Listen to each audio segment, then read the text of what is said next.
The brilliant thing about the data leader community is that they're a community.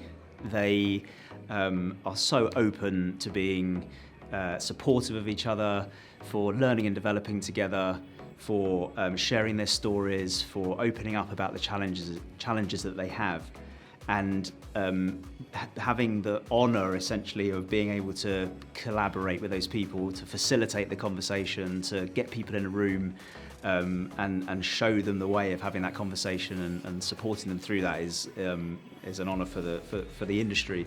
But the Chief Data Officer role can be quite a lonely place. In many organisations, that Chief Data Officer is blazing a trail to how data is used in their organisation. It might be the first time that they've done it, it might be the first time that the organisation has done it. So the ability to talk to peers, to talk to people that are further ahead from them, that are coming up behind them in terms of their development, and opening up about what they're trying to achieve, I think is a great opportunity from a personal and professional development point of view.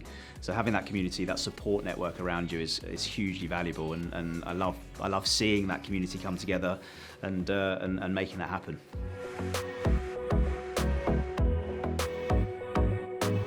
CDOs that are the best at their job tend to be ones that are able to galvanise an organisation behind a sometimes transformational, but certainly a change they're trying to push through to the organisation. So ones that can galvanise an organisation, can sell the story about what they're trying to achieve, are the ones that become really successful. Ones that get the buy-in from the organisation to invest, to get behind what they want to do.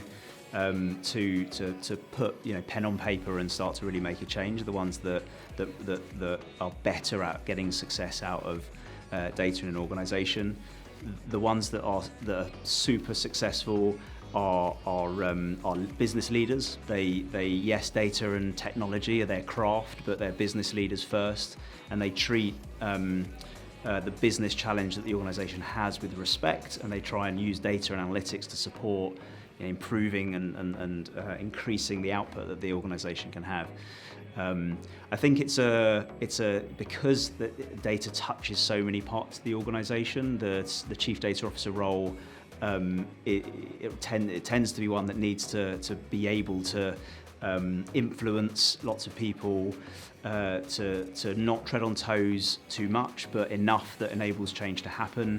Ones that can kind of help the organisation understand the culture shift that needs to happen, and frankly are forward-looking, visionary people that can really see where they want to go and help an organisation get there. The biggest challenge that our customers, the Chief Data Officers tell us they have, tend to be around getting the organisation to understand what it is that this data thing's all about. And in a way that people can sort of get behind. So, and that's often solved by the same thing, which is aligning it to what those people understand, which is their day job, which is the operations, which is the strategy of the business. But the biggest challenge is making sure that the leaders of the organisation understand where data can play a part, respect the work that needs to happen in order to get data to sing in an organisation. And then put a successful plan and roadmap together to make that happen. And so the challenge comes from being able to do that in a way that is at enough pace that the organisation can get success quickly, but not too fast that they sort of pull away and confuse and leave the rest of the business behind.